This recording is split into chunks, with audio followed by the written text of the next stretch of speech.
Sekarang berarti maksud Bapak, kalau Yesus bilang kalau kamu tidak bertobat dan menjadi seperti anak kecil, kamu tidak masuk kerajaan sorga. Kalau ada orang bertobat, kemudian dia mati sebelum Yesus salib, orang itu masuk sorga, masuk neraka. Kalau yang mengakui bahwa pengorbanan Yesus untuk Dia nggak mengakui orang Yesus belum disalib. dia kan, Yesus belum disalib, Pak. maka sebelum Yesus disalib, Adam dan Hawa itu segala macam itu, Iya. sebelum Yesus disalib, mereka melihat ini, Mesias ini kan, Siapa? Yesus kan. Yang melihat Yesus Mesias siapa? Hubungannya apa dengan Yesus yang harus mati, Pak? Ini Kan Yesus belum disalib, Pak. Yesus belum bilang sama orang itu bahwa dia akan disalib untuk menebus orang itu. Orang itu mendengar perkataan Yesus, kalau kamu tidak bertobat dan menjadi seperti anak kecil, kamu tidak akan masuk kerajaan sorga. Berarti kalau orang itu bertobat sebelum Yesus disalib, orang itu akan masuk neraka atau masuk sorga? Shalom, salam sejahtera di dalam nama Tuhan Yesus. Nah, kali ini saya akan kembali menanggapi sebuah video diskusi antara Donditan dengan seorang pria yang kemungkinan ia seorang Kristen, di mana dalam video itu kita kembali melihat ya ketidaktahuan atau keawaman dari DT ini terhadap iman Kristen. Nah, karena itu kalau orang Kristen sendiri tidak memahami imannya, kemudian ia berbincang-bincang dengan orang ini, ya sama-sama tidak paham, akhirnya memunculkan kesimpulan-kesimpulan yang tidak sesuai dengan kebenaran iman Kristen, bahkan cenderung menyesatkan, menafsirkan secara salah kitab suci agama lain. Ini yang seringkali dilakukan. Nah, kali ini yang dibahas rupanya soal pernyataan Yesus dalam Injil Matius pasal 18 ayat yang ketiga. Saya akan bacakan supaya Anda tahu. Matius pasal 18 ayat yang ketiga, atau kita baca sebelumnya ayat yang kedua. Maka Yesus memanggil seorang anak kecil dan menempatkannya di tengah-tengah mereka, lalu berkata, Aku berkata kepadamu, sesungguhnya jika kamu tidak bertobat dan menjadi seperti anak kecil ini, kamu tidak akan masuk ke dalam kerajaan surga. Nah, kemudian si Donditan ini bertanya rupanya berdasarkan pernyataan dari orang ini. Kalau begitu, orang yang mendengar sabda Yesus ini, saat itu Yesus belum disalib, kemudian ia bertobat, berarti ia masuk surga atau masuk neraka. Nah, ingin digiring kesimpulannya bahwa, ini berdasarkan pernyataan Donditan, bahwa orang supaya masuk surga, kerajaan surga itu tidak perlu percaya kepada penyaliban Yesus. Yesus tidak perlu disalib, orang bisa masuk surga. Buktinya pernyataan Yesus, Aku berkata kepadamu sesungguhnya jika kamu tidak bertobat dan menjadi seperti anak kecil ini, kamu tidak akan masuk ke dalam kerajaan surga. Nah, di sini kita melihat bagaimana ia tidak memahami ajaran atau konsep keselamatan dalam iman Kristen, yang itu didasarkan dari ajaran perjanjian lama dan perjanjian baru, satu kesatuan yang tidak dapat dipisahkan. Tetapi karena ia tidak paham, ia menafsirkan sembarangan saja teks-teks kitab suci ini. Sabda-sabda Yesus ia tafsirkan menurut seleranya, menurut konsepnya. Tentu seringkali saya katakan, umat Islam sendiri tidak suka dan tidak mau kalau kitab suci mereka itu ditafsirkan tidak sesuai maksudnya oleh penganut agama lain. Nah, saya akan berikan contoh ya. Saya cari di Google ini ada sebuah website ya, dari website dengan alamat tafsiralquran.id, dengan judul sebuah artikel 5 ayat yang berbahaya bila dipahami tanpa tahu sebab nuzulnya. Jadi 5 ayat yang berbahaya bila dipahami tanpa tahu sebab nuzulnya. Nah, ini website Islam sendiri yang mengakui bahwa ada ayat-ayat yang kalau tidak dipahami tanpa tahu asbabun nuzulnya atau konteksnya, latar belakang turunnya ayat Quran ini dalam teologi Islam. Karena itu saya gunakan istilah sesuai dengan pemahaman di dalam agama Islam. Kalau ayat-ayat ini tidak dipahami sesuai konteks latar belakang turunnya, apa latar belakangnya, maka berbahaya. Nah, ia memberikan 5 contoh. Misalnya di sini, yang pertama, permasalahan orang yang senang dipuji atas hal yang tidak ia lakukan. Yang kedua, permasalahan keharaman meminum khamar, ya kan? Mengutip ayat-ayat yang ada di dalam Quran, tetapi ditafsirkan tidak sesuai dengan kebenaran atau tidak sesuai dengan latar belakangnya itu apa. Ini salah satu contoh. Yang lain adalah permasalahan keharusan sholat menghadap kiblat, yang akan ditulis dalam surat Al-Baqarah. Saya bacakan saja. Dan kepunyaan Allah lah timur dan barat, ya kan? Walillahil masyriq wal maghrib. Kepunyaan Allah timur dan barat, maka kemanapun kamu menghadap, disitulah wajah Allah. Nah, kata penulis artikel ini, orang yang membaca ayat di atas dan tidak mengerti sebab turunnya bisa saja menyatakan bahwa menghadap kiblat pada waktu sholat wajib 5 waktu tidaklah wajib. Sekali lagi, orang yang tidak memahami dan tidak mengerti sebab turunnya bisa saja menyatakan bahwa menghadap kiblat pada waktu sholat wajib 5 waktu tidak wajib. Ya kan? Seolah-olah ketika membaca teks ini tadi yang saya bacakan dari surat Al-Baqarah, itu tidak harus menghadap kiblat ke barat. Nah, kemudian dia dijelaskan, ayat di atas memang turun berkenaan tentang kiblat sholat. Namun sholat yang dimaksud adalah sholat sunnah saat di perjalanan. Nah, jadi kan di dalam Islam pun sangat penting memahami konteks asbabun nuzul dalam bahasa teologi Islam. Sebab-sebab turunnya Quran sehingga tidak terjadi pemahaman yang salah. Demikian juga dalam kekristenan dan dalam literatur apapun ya. Jangan kita mengutip satu kalimat, 2 kalimat dan melepaskan dari konteks dekatnya atau konteks keseluruhannya apa. Dan ini berbahaya, bisa keluar dari makna yang dimaksudkan dari tulisan itu. Apa konteks latar belakang tulisan Yesus? Pernyataan Yesus maksud saya. Nah, kalau kita lihat dalam Injil Matius pasal 18 itu, di situ kan terjadi perdebatan. Kita baca dari ayat yang pertama ya. Matius 18 ayat yang pertama. Pada waktu itu datanglah murid-murid itu kepada Yesus dan bertanya, siapa yang terbesar dalam kerajaan surga? Mereka bertanya kepada Yesus. Ini mereka berebutan tentang status posisi yang terbesar siapa kira-kira. Nah, menjawab itu Yesus tidak langsung menjawab, tetapi ia memanggil seorang anak kecil di ayat yang kedua dan menempatkannya di tengah-tengah mereka, lalu berkata, aku berkata kepadamu sesungguhnya jika kamu tidak bertobat dan menjadi seperti anak kecil ini, kamu tidak akan masuk ke dalam kerajaan surga. 4. Sedangkan barang siapa merendahkan diri dan menjadi seperti anak kecil ini, dia yang terbesar dalam kerajaan surga. 5. Dan barang siapa menyambut seorang anak seperti ini dalam namaku, ia menyambut aku. Yesus sedang menegur. Yesus sedang ingin meluruskan. Yesus sedang ingin menemplak kesombongan mereka, ya kan, yang ingin seolah-olah menjadi yang terbesar dalam kerajaan Allah karena mereka merasa, wah, aku murid Yesus, aku rasul. Yesus kemudian mengambil seorang anak kecil, menjadikan gambaran pembelajaran bahwa kamu harus seperti anak kecil ini. Apa ciri gambaran yang disampaikan Yesus dari anak kecil ini? Sebuah sikap kerendahan hati dan kebergantungan total kepada orang tuanya. Kamu harus punya sikap seperti itu. Sebuah sikap yang rendah hati yang membutuhkan kasih karunia Allah, yang bergantung sepenuhnya kepada belas kasihan Tuhan, menyadari bahwa segala sesuatu itu didasarkan pada kasih karunia Allah. Bukan karena kebaikanmu, bukan karena kebenaranmu, bukan karena status sosialmu, bukan karena SDM-mu, tetapi itu semua anugerah, kasih karunia Allah. Dan secara konsisten kalau kita perhatikan dalam kitab Injil, bahkan seluruh perjanjian baru, keselamatan, ya kan, harus dipahami dulu makna bertobat di sini apa. Keselamatan dalam ajaran kitab suci itu bukan sekedar berhenti dan tidak melakukan lagi hal-hal yang jahat secara moralitas. Ini harus dipahami. Kata bertobat itu bukan sekedar berhenti tidak melakukan lagi.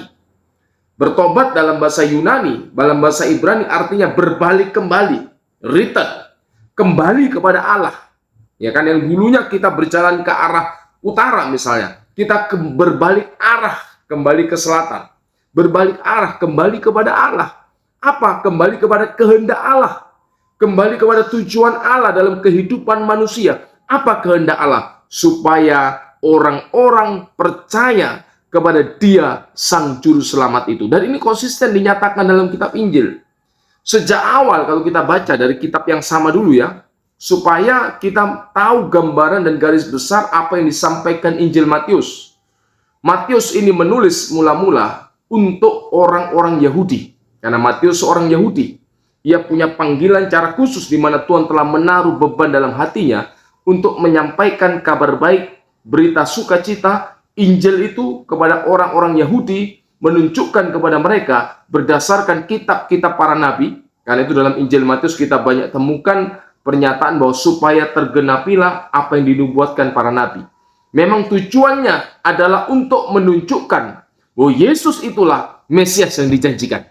Yesus itulah Al-Masih, Juru Selamat yang sudah dinubuatkan oleh para nabi. Nah, karena itu kalau kita lihat di dalam Injil Matius pasal yang pertama, Injil Matius pasal yang pertama, ayat yang ke-21, ini adalah pernyataan malaikat kepada Yusuf. Maria akan melahirkan anak laki-laki, dan engkau Yusuf akan menamakan dia Yesus, karena dialah yang akan menyelamatkan umatnya dari dosa mereka. Jadi yang menyelamatkan bukan perbuatan baiknya, bukan sekedar berhenti tidak melakukan lagi hal-hal yang jahat, tetapi Yesuslah sang juru selamat itu yang akan menyelamatkan umatnya dari dosa mereka. Dan ini sesuai dengan nama Yesus sendiri dalam bahasa Ibrani. Yeshua artinya Tuhan menyelamatkan atau Tuhan penyelamat. Dan ini jelas dinyatakan. Bahkan kalau kita baca sabda Yesus sendiri dalam Injil Matius pasal yang ke-20 ya. Injil Matius pasal 20 ayat yang ke-28, yang selama ini kan seringkali dituduhkan bahwa Pauluslah pencipta ajaran tentang penebusan. Yesus tidak pernah mengajarkan. Nah, orang yang menyatakan ini menunjukkan ketidaktahuannya sama sekali terhadap ajaran iman Kristen. Kenapa? Karena Yesus sendiri mengajarkan, dan ini konsisten dinyatakan dalam keempat Injil. Matius 20 ayat 28, sama seperti anak manusia. Perhatikan, datang bukan untuk dilayani, melainkan untuk melayani dan untuk memberikan nyawanya menjadi tebusan bagi banyak orang. Perhatikan ungkapan untuk memberikan nyawanya menjadi tebusan bagi banyak orang. Lihat, penebusan adalah ajaran Yesus, dan itu adalah ajaran dari atau pernyataan dalam kitab Perjanjian Lama sendiri. Misalnya kita lihat dalam Yesaya pasal 53. Jadi siapa bilang ajaran tentang penebusan itu ciptaan Paulus, itu orang yang tidak paham tentang kekristenan. Yesaya 53 ayat yang Yesaya 53 ayat yang ke-12, atau kita baca ayat yang ke-10 dulu. Tetapi Tuhan berkehendak meremukkan dia dengan kesakitan, apabila ia menyerahkan dirinya sebagai korban penebus salah. Ya kan? Apabila ia menyerahkan dirinya sebagai korban penebus salah. Jadi konsep tentang Mesias yang menderita, disalibkan, mati untuk menjadi kafarat, kofer dalam bahasa Ibrani, tebusan, itu bukan ajaran yang baru dalam Perjanjian Lama. Itu bukan ajaran Paulus, bukan mengadopsi dari ajaran Yunani kuno, Helenisme. Tidak, itu berakar sepenuhnya dari ajaran Perjanjian Lama tentang korban, kofer, kafarat. Itu jelas teksnya kalau kita belajar dalam Perjanjian Lama. Kita lihat di dalam ayat yang ke-12. Yaitu sebagai ganti karena ia telah menyerahkan nyawanya ke dalam maut, dan karena ia terhitung di antara pemberontak-pemberontak. Nah, ini tergenapi ketika Yesus disalibkan. Ia disalibkan di antara penjahat-penjahat itu. Sekalipun ia menanggung dosa banyak orang. Nah, siapa ini coba? Pernyataan kitab Nabi Yesaya 700 tahun kira-kira sebelum Yesus datang ke dalam dunia sudah dinubuatkan. Jadi siapa bilang penebusan dosa itu ajaran Paulus? Siapa bilang Yesus tidak mengajarkan tentang keselamatan itu berdasarkan kematiannya sebagai kurban yang untuk menyelamatkan manusia yang berdosa yang percaya kepadanya. Dan sebelum ia naik ke surga, ia sendiri mengajarkan dalam Matius pasal 28 ayat yang ke-19. Karena itu pergilah, jadikanlah semua bangsa muridku, dan baptislah mereka dalam nama Bapa, Anak, dan Roh Kudus, dan ajarlah mereka melakukan segala sesuatu yang telah kuperintahkan kepadamu. Baptisan itu salah satu aspeknya adalah bicara tentang mengambil atau masuk dalam satu persekutuan dengan Kristus.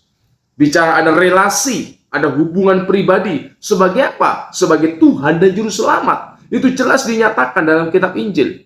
Yesus menyatakan dirinya sebagai yang menyelamatkan umatnya dari dosa-dosa mereka. Sebagai orang yang menjadi tebusan bagi banyak orang. Itu jelas. Kalau kita lihat dalam Kisah Rasul, kitab Kisah Rasul pasal yang kedua, ini di hari Pentakosta ya, apa yang dikatakan Petrus setelah ia berkhotbah di hari Pentakosta itu. Kisah Rasul pasal yang kedua, ayat yang ke-37. Ketika mereka, ini orang banyak yang ada di Yerusalem saat itu untuk merayakan hari raya Pentakosta, hati mereka sangat terharu.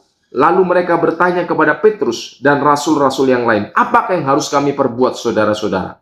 Ayat 38, Jawab Petrus kepada mereka, "Bertobatlah, dan hendaklah kamu masing-masing memberi dirimu dibaptis dalam nama Yesus Kristus untuk pengampunan dosamu, maka kamu akan menerima karunia Roh Kudus." Bertobatlah artinya berbaliklah kembali kepada Allah. Terimalah apa yang menjadi kehendak Allah. Hiduplah kembali dalam kehendak Allah. Apa? Supaya kita percaya kepada Dia sebagai Tuhan dan Juru Selamat yang menyelamatkan kita. Dan itu secara otomatis menuntun kita kepada perubahan hidup. Kita tidak lagi menjalani kehidupan seperti orang-orang yang tidak mengenal Allah. Melakukan hal yang jahat, melakukan hal-hal yang salah, cara moralitas. Itu hanya dampak, ya kan? Setelah orang berbalik kepada Allah. Hidup dalam kehendaknya, yaitu percaya kepada Dia, Yesus Sang Mesias, Juru Selamat itu. Dan ini cara konsisten diajarkan dalam kitab Perjanjian Lama, kitab Perjanjian Baru. Dan orang-orang Perjanjian Lama, ya ini menyimpang sedikit walaupun masih berkaitan. Orang-orang Perjanjian Lama sebelum kematian Yesus, itu mereka diselamatkan berdasarkan pengharapan akan Sang Mesias yang akan datang. Mesias itu memang belum datang, tetapi mereka menaruh pengharapan akan janji Tuhan kepada Mesias itu. Dan iman mereka itu juga dibuktikan dengan perbuatan mereka. Bagaimana mereka mau hidup menurut kehendak Allah, sambil menantikan waktu penebusan pembebasan yang akan tergenapi ketika Mesias itu dilahirkan.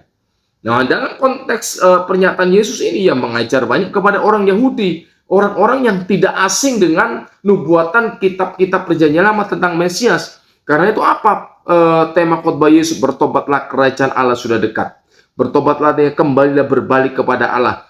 Terimalah, hiduplah dalam kehendak Allah. Kerajaan Allah, yaitu pemerintahan Al-Masih, Sang Mesias itu akan segera dinyatakan. Karena itu orang harus meresponi, berbalik kepada Allah, menerima Dia sebagai Tuhan dan Juru Selamat. Ini maknanya. Jadi bukan berarti sabda Yesus itu bertobat jadi seperti anak kecil, kamu akan masuk kerajaan surga. Konteksnya apa? Bertobat yang dimaksudkan kitab suci ini apa? Bertobat yang dimaksudkan dalam kitab suci itu adalah bukan saja berhenti tidak melakukan lagi hal-hal yang jahat, tetapi menerima Dia sebagai Tuhan dan Juru Selamat. Dalam kitab Injil yang lain dikatakan, Yesus berkata kepada orang Yahudi, kalau kamu tidak percaya bahwa akulah Dia, kamu akan mati dalam dosamu. Ya kan? Berarti pengenalan dan penerimaan akan siapa Yesus itu menentukan hidup mati seseorang. Inilah konsep keselamatan yang diajarkan dalam iman Kristen. Dan penebusan itu sebenarnya kalau kita mau lihat ya, di dalam Islam juga bukan sesuatu yang asing. Meskipun ini memang bukan kapasitas saya bukan Islam. Tetapi kafarat itu bukan sesuatu yang asing. Ini ada sebuah buku judulnya Kafarat Penghapus Dosa. Ini salah satu buku saja. Kafarat di sini bicara tentang penebusan. Jadi ada kasus-kasus tertentu dalam hukum syariat di mana orang itu harus membayar tebusan supaya menerima pengampunan dosa. Itu bukan sesuatu yang asing. Ternyata juga berdasarkan kafarat ini, ajaran tentang kafarat ini, kurban atau penebusan ini, seseorang itu tampaknya tidak cukup hanya mengucapkan taubat, kalimat pertobatan, aku bertobat, tidak lagi melakukan hal tersebut. Tetapi ia harus membayar satu tebusan. Hukuman penghapus dosa. Jadi, orang kan mungkin bisa saja bertanya, apakah tidak cukup hanya mengucapkan kalimat pertobatan? Kenapa harus membayar kafarat? Ya, ini urusan intern umat Islam. Saya sekedar ingin memberikan sebuah wawasan bahwa sebenarnya konsep penebusan itu bukan sesuatu yang asing di dalam Islam. Di dalam Kristen jelas, karena kekristenan itu mewarisi ajaran Perjanjian Lama tentang penebusan yang merupakan gambaran dari karya Mesias. Itu sudah dijelaskan dalam syariat Musa, dalam hukum Taurat, tentang sistem-sistem kurban. Tetapi itu jelas tidak menyelamatkan. Kenapa? Karena itu bayangan saja. Kambing domba tidak bisa menggantikan posisi manusia yang sudah jatuh ke dalam dosa ini menjadi tebusan. Karena mereka hanya hewan, tidak sebanding. Nilainya tidak sepadan. Yang ingin ditebus, diselamatkan itulah manusia yang diciptakan menyerupa dan gambar Allah. Karena itu tebusannya harus senilai sepadan, yaitu manusia dengan manusia. Nah, dalam kesempatan yang lain nanti kita akan bicarakan tentang hal ini. Tetapi hanya sekilas saja saya ingin memberikan gambaran bahwa sebenarnya konsep penebusan itu bukan sesuatu yang asing sama sekali di dalam Islam, tetapi itu urusan internal umat Islam. Saya hanya sekedar ingin memberikan wawasan supaya kita juga mengerti, lebih memahami dalam perjumpaan kita, dalam dialog kita, tidak salah menafsirkan dan tidak perlu memakai kacamata Kristen untuk menafsirkan ajaran Islam. Silakan saja, itu ajaran mereka. Sebagaimana umat Islam juga jangan seenaknya kemudian menafsirkan ayat-ayat kitab Injil, dipahami, dinilai dari konsep Islam. Jangan begitu dong. Harus ada kerendahan hati untuk kita mau belajar, bertanya, ini apa maknanya? Ya, soal kemudian orang dari proses berpikir, ya, dan dalam bahasa Kristen itu karunia Roh Kudus, atau misalnya dalam bahasa Islam itu hidayah, itu urusan lain.